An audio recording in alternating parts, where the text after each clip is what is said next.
Okay. So we're on. We're on. All right. So I guess we'll say, last time I called it Face the Beard. Maybe I could call it the Beard Pod. What do you think is better? Face the beard or the beard pod? Both are good. I kind of like face the beard though. Yeah, that's what I originally called it, Face the Beard. Where did you come up with that? Where did, in my brain somewhere, I don't know. Had a guy who would do some editing and all that stuff. Okay. All right. So Cool. basically, I just want to get back into making some videos and get back in the swing of things, maybe interview you and Yeah. see where it goes. Absolutely. Yeah, man. I'm excited. It'll be good.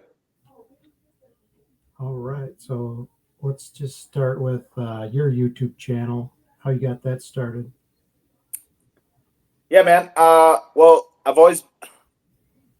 been playing pickup basketball for a lot of years, most of my adult life, and I've never been particularly talented. Yeah, I didn't play as a kid or anything, but I've always had a lot of fun, and I've there. So the guys I play with, the skill level isn't, we're not professionals or anything like that, but we're just all.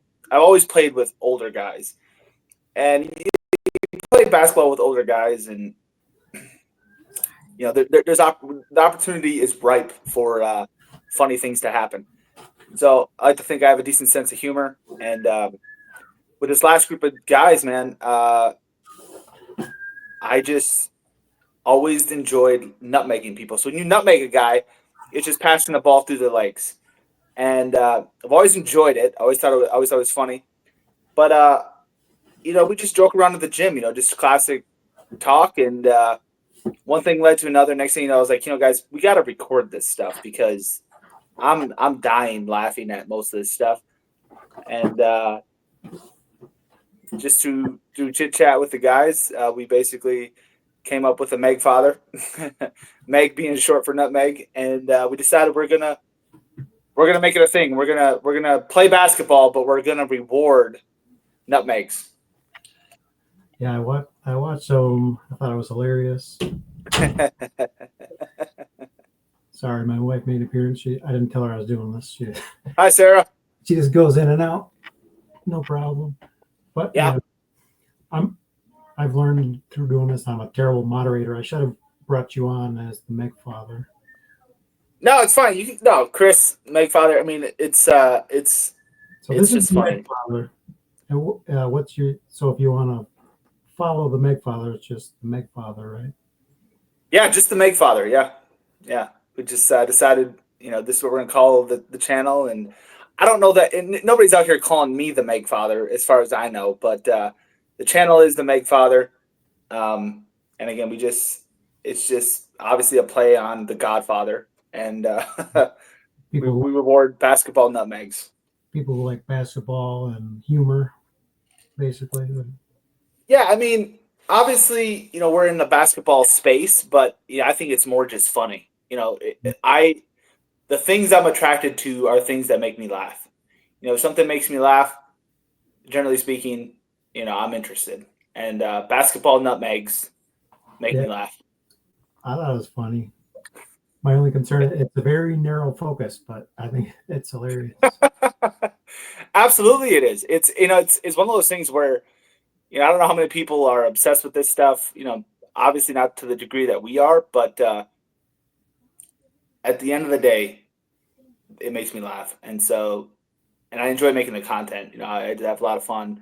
I make a lot of plays on various things. I've done some clips with from movies, and the content is almost endless. And I've said this to some of the guys before, but it kind of writes itself.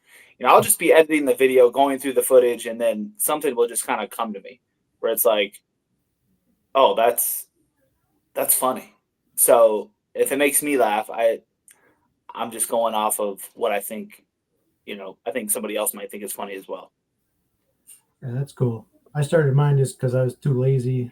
Like I started going down a rabbit hole, learning about finance and stuff, and I figured my friend's family would be on board instead of having to explain multiple times to everybody. They could just watch a video. But and then of course none of them ended up ever doing that, but it's still fun.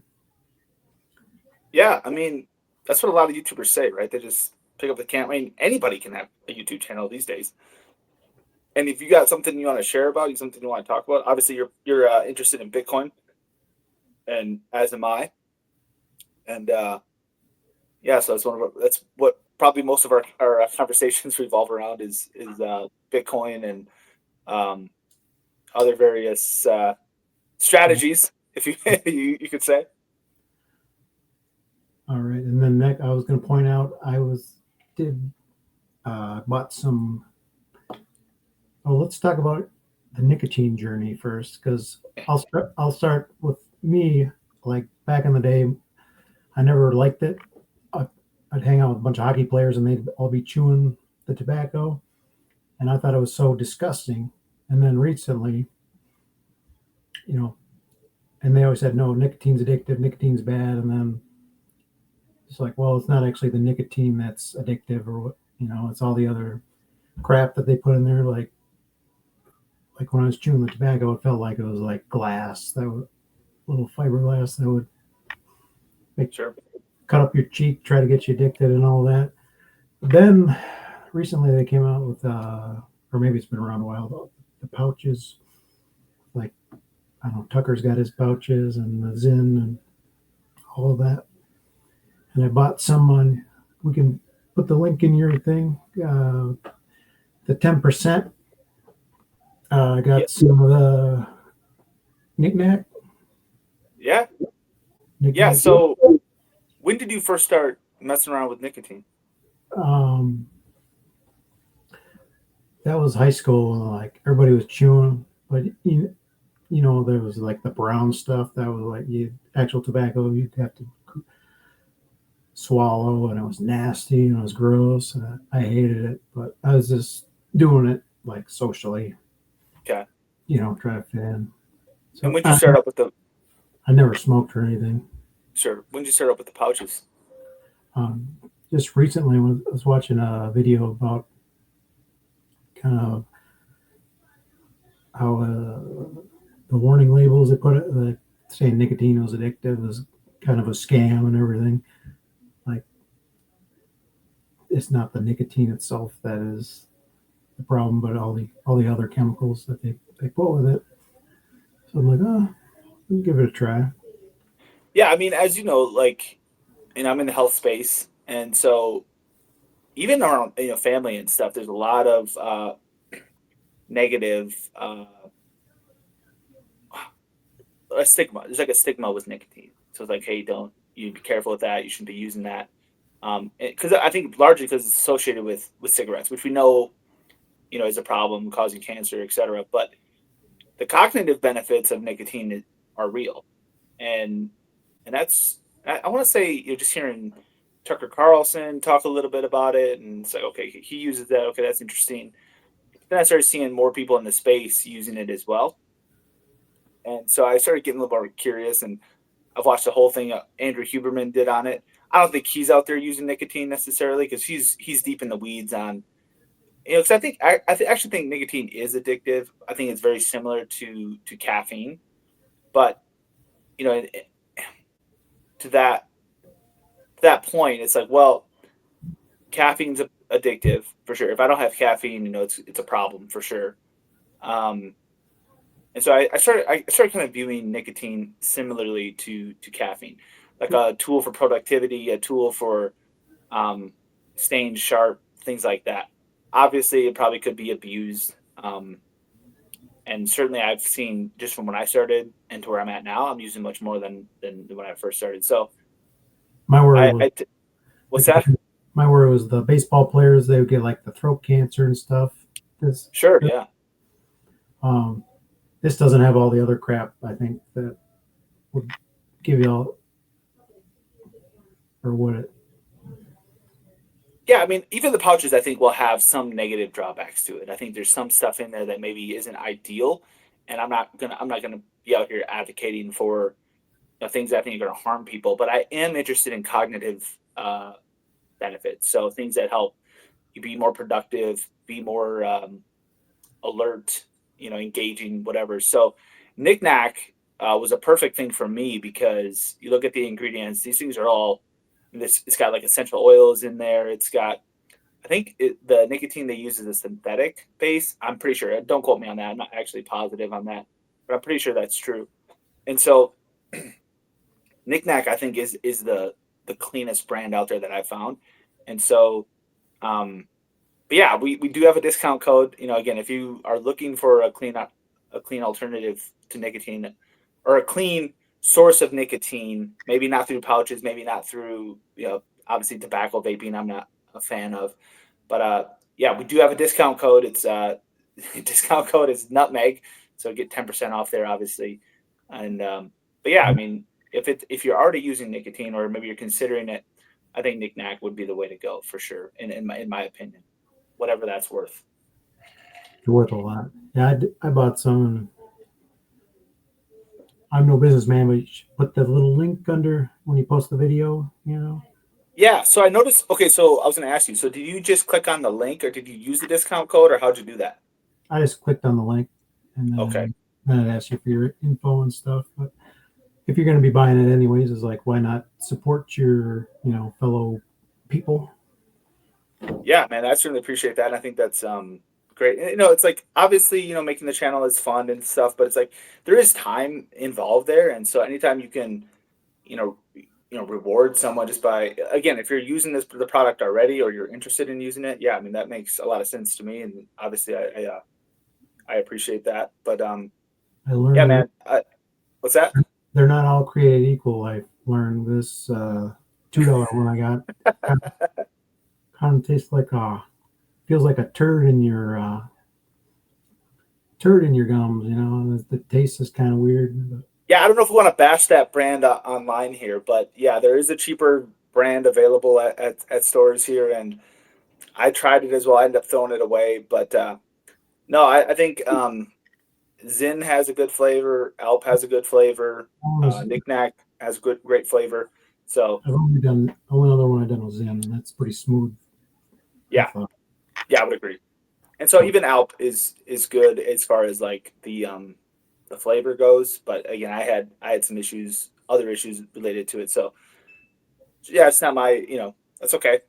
Whatever people are interested in, or whatever they want to do, that's obviously their choice. But yeah, I'm a fan of Knick Knack. I think that's my favorite brand, I would say. Well, I was just getting in the game, so I was just trying out different ones. So far, Zen was the best one. Won't mention the other cheaper one, but definitely you get what you pay for. Yeah, exactly. And there's lots of them. I've actually tried a lot of them out there and at the stores, and because I was kind of looking for a cheap way to do it. The thing with Knick Knack is that they're not that expensive. I mean, I want to say it comes out to be about $6 a tin. I think you get 15 of them. I'm pretty sure that's true. Um, Yeah, I wish they wouldn't put them in tins. Just give me a bag with like 5,000 of them, and I could just be swimming in them. Like, yeah, you want to be like Scrooge McDuck here, swimming in Knick Knacks? yeah, yeah. Why not? Perfect. All right, then. I guess moving forward, if you want to talk a little bit about Minnesota politics and how we're the laughing stock of the nation right now. Oh man. So I was thinking about this, and I actually know less about Minnesota politics than I do government politics, or like the national politics. And I think that's because it's easier to find. It's on national headlines, and it's all over the X feed.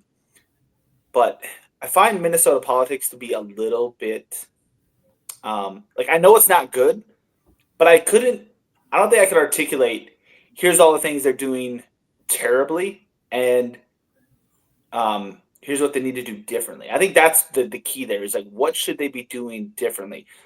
And even zooming in on local politics, there's not a lot of people in our city where it's like, oh, here's where you go for information. Here's where you go for the real detail of what's happening. And I find that a little bit frustrating, because I've had people tell me, and just because they know that I'm vocal. Like you know that I post a fair amount on social media and stuff, and so they assume that I'm aware, and I would say largely I am.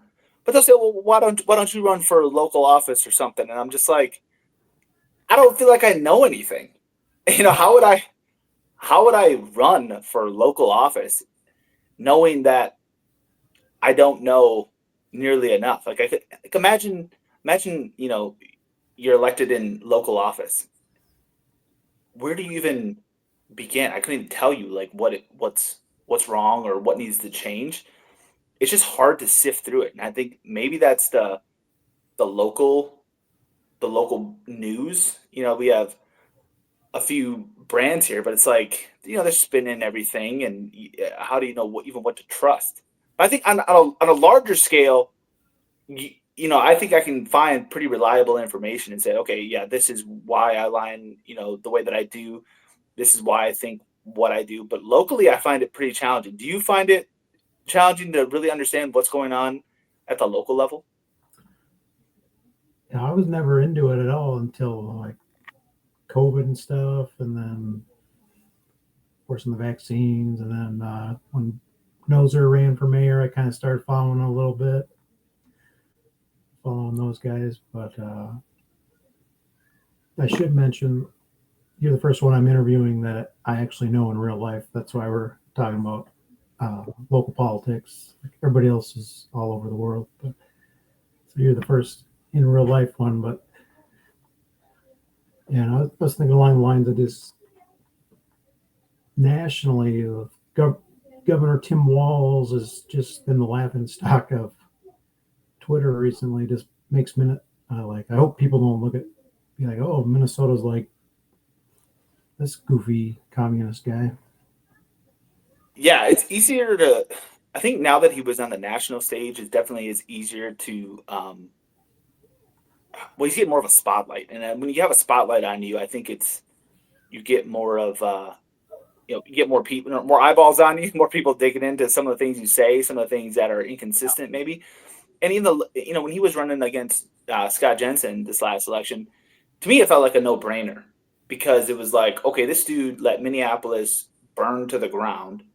And the thing that got me was the way that he was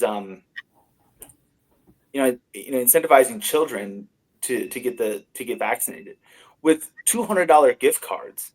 Yeah, And it's like I that really blew me away, as is, because I was, as you know, I was very skeptical of this thing from pretty much the jump. yeah. But like, leave the kids out of this, man. Like, that they're highly suggestible. That They don't need it, or if they catch COVID, it wasn't no big deal. right. But they wanted to act like, well, this is the only way we're gonna get back to normal. This is the only way things um, that we get our lives back, so to speak, as if the government has the ability or the right to dictate who's allowed to work, who's allowed to hang out with their families, who's allowed to go to funerals, all of these things that they definitely were encroaching on our freedoms and our the rights that everyone has. And like like you said earlier, it's like I couldn't tell you who the mayor was of my city before COVID. I didn't really care. I always kind of knew who the governor was, but I didn't really know like what exactly they did there or what power they had. And I think that opened a lot of eyes. Yeah, they kind of. Um, It's almost like they forced us into it. Like we're we're more, I guess, free thinking type. Like, hey, we just want to be left alone, do our thing, and then they come along and well, you have to use these pronouns and you have to take this vaccine. And whoa. You're not using your pronouns, your vaccines. Well, who do you? So then we have like we're forced into it. Like, still begrudgingly, like I don't like politics and all that, but yeah, man, it's no question it's divisive, and it's probably got extremely divisive, over that time. But I think it's always been kind of most. But personally, I've never found like politics to be really difficult to discuss. I never felt like, oh man, don't say this, or that could mean something. And maybe that's just part of um, who I am. I don't feel like I have a lot to hide in terms of just like, oh man, just be careful. This could mean, you get this consequence or whatever. But yeah, man, it was strange times for sure. But you know, the stuff with Tim, it's like, I think the amount of people looking into him, I think is a good thing. I found it And just the other days. I think he was in our town at the high school saying, or maybe he said somewhere else, but he was cheering on Tesla stock going down. Meanwhile, he's in charge of the investment board for all the teachers' pensions, which has 1.6 million Tesla stocks in there. So basically, you're rooting against your own people's pensions. So like putting a spotlight on that, people found it interesting. yeah, I think he took a lot of heat for that, and I think probably rightfully so. But I was thinking about, like, let's say this was on the other foot. Like, let's say our portfolios, and actually they probably are. If you really, I mean, maybe not. You know, I don't know how much control you've taken over all of your portfolios, but I know you've taken over some. But like, think about our portfolios, and whether or not they contain like Pfizer or Moderna stock. It's like, I've thought about that too, where it's like, well, I am not a fan of those organizations, but I'm willing to bet that even our portfolios and most people's portfolios contain their stock, and I would be in favor of those stocks doing poor, or like even Beyond Meat. Hopefully, none of my portfolios contain Beyond Meat, but I kind of laugh when that stock is going down. Um, but I guess, again, like, if you're on the national stage, the national spotlight, you're getting people that are like, this guy doesn't even know what's in his portfolio, and he's actively rooting against the stock. So it is an interesting thing, and like I said, I think he's rightfully criticized for not knowing um, what's in his portfolio. But to your average person, I mean, do they know what's in their portfolio, and do all of their things align? No, probably not. So it is an interesting argument, and it's an interesting thing to think about. But yeah, I mean, again, it just speaks to the amount of eyeballs that are on him. You know, Right. Well, again, I think it's, what's that's that? a, that's a good segue, I think, to the last topic I wanted to discuss, which is more in my wheelhouse, the financial stuff. Sure. So one of the reasons I wanted to interview you is like you are tell you're a free thinker. You're actually thinking for yourself. So you want to talk about your Bitcoin journey so far? Because I've been talking about this for like 5 years and making videos. Nobody wanted, at least none of my family, listen. So I always like to hear people's stories, how they kind of got into it.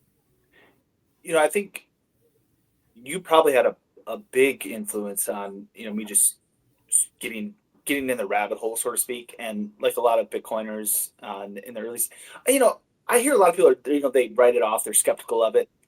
I don't know that I really was.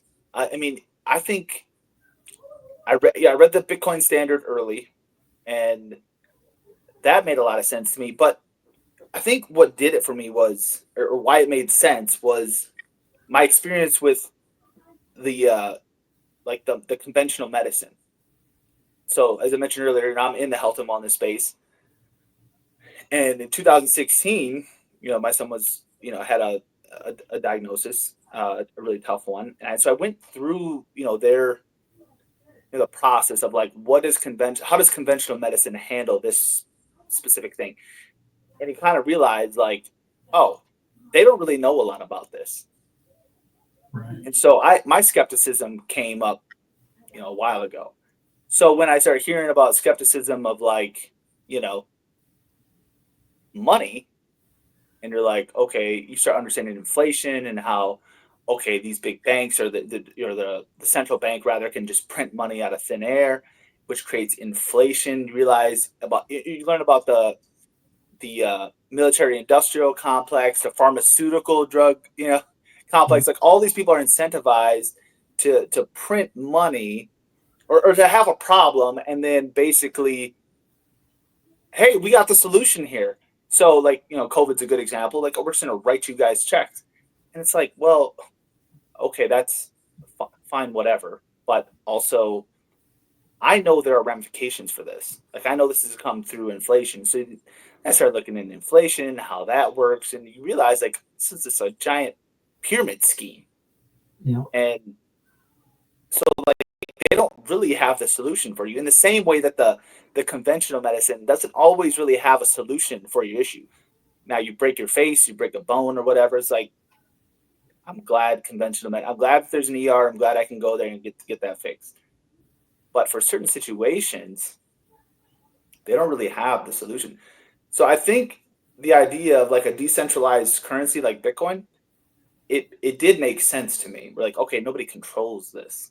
Like that seems like a good thing.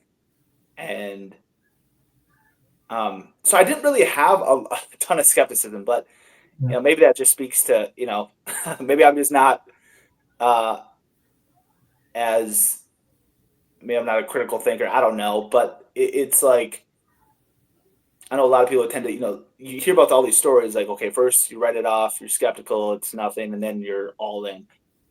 I was, I would say I was all in right away, but I was like, yeah, man, I think this can make a lot of sense. And so, having been through it with the conventional medicine route, I just felt like there's probably something to this, and I should know more about it. Um, and the same with like our food supply and stuff like like I understand the processed food industry, like how it's, or to some degree, right? Where it's like, okay, look, they're saying this stuff, they're saying all these oils are healthy for you and they're heart healthy, whatever, and they even have a label on there. You just know, I just know that's a load of garbage. So having been through my own journey, it wasn't a big jump to get with the financial area. We're like, okay, this is probably a scam of some sorts too, where it's like they're not giving us the full story. So, in a nutshell, not an exciting story, but just one of those that like yeah, I felt like it just wasn't a big jump. yeah. Everybody comes at it from a different angle. Yeah, definitely. I talk about conventional or traditional finance. I started thinking deeply about it, and I was like, well, like the S&P does. I'm paying somebody to basically put it in an S&P fund, and and then they get like percent or two of your money, and so they're incentivized to keep you in these. Basically, they're not there to create wealth for you. They're there to more preserve whatever you have. So I'm like, well, I want to get out of the rat race one day. And what is there any more like concentrated focus? And then, of course, found Bitcoin being more centralized and basically just being a computer protocol with a fair issuance and the halving every 4 years, and uh, the mining, which I think you're learning about a little bit with the renewable energy and all that comes together. And I just kept getting, I'm like, each day I'm like, it seems better and better and better. And then old crazy sailor came along, and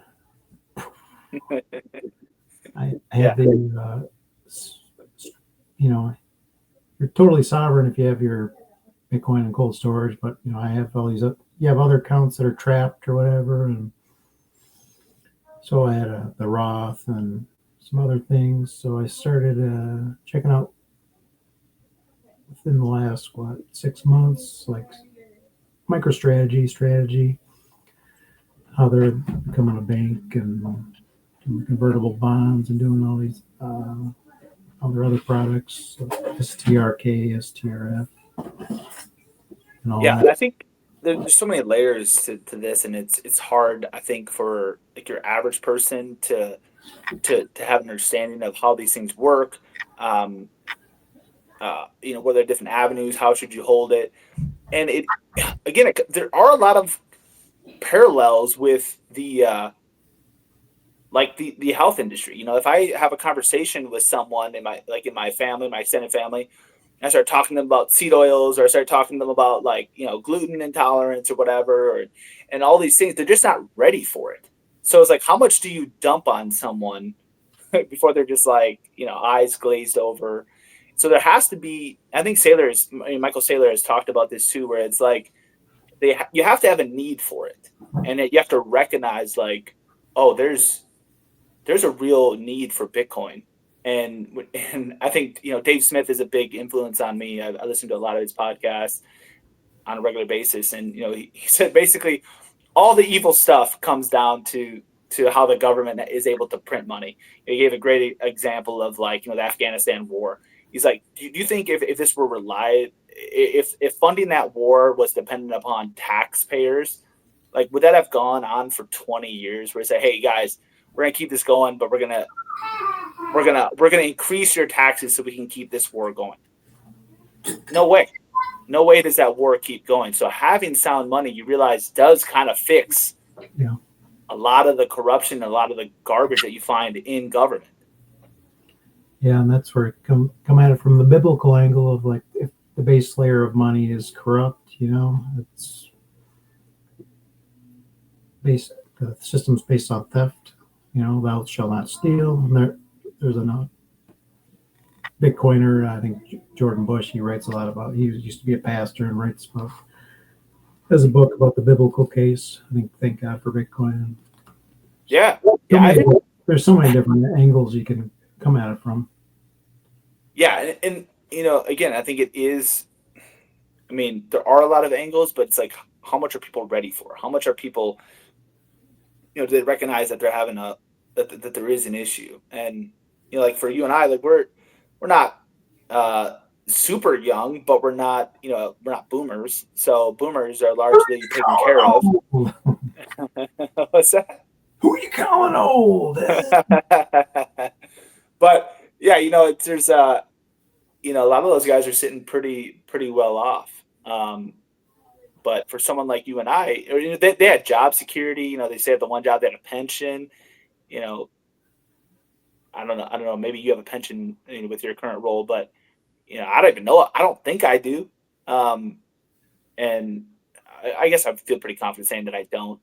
And yeah, so like, how do we, you know, we like to get ahead, but like, how do we even just maintain and be able to, even if they generate, like I have kids, and I want them to be able to buy a house and, do all these things and set them up the best that I can. And, again, I think Bitcoin is one of the ways, maybe if not the way to make that happen for them. Because it's not going to come through a pension. Yeah, I have a 401k, but now I'm working until I'm 67. Maybe I don't want to do 8 to 5 Monday through Friday until I'm 67. Like maybe I do, but I think that choice would be better. Like I'm a big fan of choice, and pretty much everything. I'm not like, in the same way with COVID, right? Well, it's got to be this one way. Well, why? Why does it have to be that exact way? Is there another way that maybe isn't as mainstream or isn't as well received? Those are questions rather that I like to ask and explore. And if there is, like, I want to know about it. Like if like again with COVID, like maybe you wanted the vaccine. Okay, fair enough. You get the vaccine, but don't you also want all of the treatments available for your situation? Don't I want to have all of the tools available to achieve financial success, or do I just have to do the 401k? Do I just have to do the Roth IRA? Is that how this is, or are there other tools and other strategies that can get me where I'd like to be? Right. Yeah, I think that's good. A good place to wrap it up. Is I just don't want to be accused of being a greedy bastard. I've been up and down every rabbit hole you can imagine, and I'm like looking for asymmetrical opportunities of our lifetime. I think it'd be Bitcoin and then MicroStrategy, currently at the $80 billion market cap. I think potentially they could be in one of the Mag 7 companies because obviously they own half a million Bitcoin and whatever they want to do with their company. There's only 21 million Bitcoin, and he was Sailor was just so far a visionary ahead of everybody. He's gonna, you know, rule the world, I guess, with all his money. Yeah, And he no wants to. question. It's exciting. And I'm glad to be a part of the ride, and it's obviously I want to thank you for all the influence you've had over me. And yeah, man, I probably it's not been it's been bumpy. We've taken our bumps, we've taken our bruises, but you know, I Well, guess we're headed to the moon soon. oh, yeah, hopefully, man. Let's see if we All right, can man. get anybody other than our moms to watch this. Well, yeah, maybe your mom. My mom. Let me say it. My mom passed away a while ago, but that's all right. But she's a good person nonetheless, and I'm sure she would be. She maybe she would watch. Yeah, All right, buddy. Well, you hey can man, thank you for the time.